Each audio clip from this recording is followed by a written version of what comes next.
آج ہم دین کو ناموں میں بانٹ چکے ہیں۔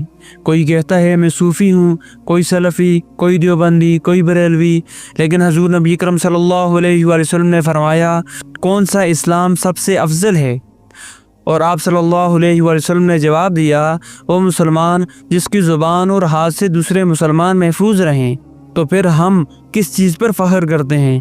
ہم نمازیں پڑھتے ہیں، عمرے کرتے ہیں، قراتیں سنتے ہیں، مگر ایک تبصرہ کسی کی عزت حق میں ملا دیتا ہے، ایک پوسٹ کسی کی زندگی کا سکون چھین لیتی ہے، اور ایک فتویٰ لوگوں کو دین سے بدظن کر دیتا ہے۔ تو کیا یہی افضل ایمان ہے؟ حضرت ابو موسیٰ اشعری رضی اللہ تعالیٰ عنہ روایت کرتے ہیں لوگوں نے عرض کیا یا رسول اللہ صلی اللہ علیہ وآلہ وسلم کون سا اسلام افضل ہے؟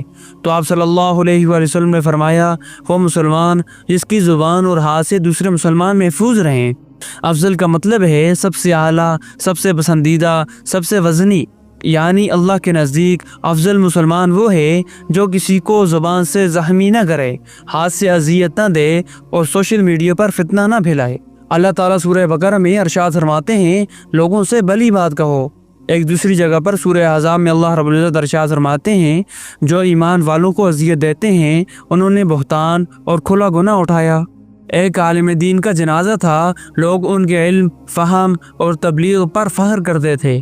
ایک سادہ گاؤں کی خاتون رو رہی تھی، کسی نے پوچھا تم کیوں رو رہی ہو؟ وہ بولی انہوں نے کبھی مجھے تکلیف نہیں دی، نہ زبان سے نہ ہاتھ سے۔ بس یہی افضل مسلمان ہونے کی سند ہے کہ لوگ آپ سے امن محسوس کریں نہ کہ خطرہ۔ میرے الفاظ کتنے نرم ہیں، کیا میرے رویے سے لوگ دین کی طرف آتے ہیں یا دور بھاگتے ہیں؟ کیا میں اپنے غصے میں، رائے میں، فقہی اختلاف میں لوگوں کو کاٹتا ہوں؟ اگر ہاں تو ہم افضل مسلمان نہیں بلکہ بدنامی کا ذریعہ ہیں دین اسلام کے لیے۔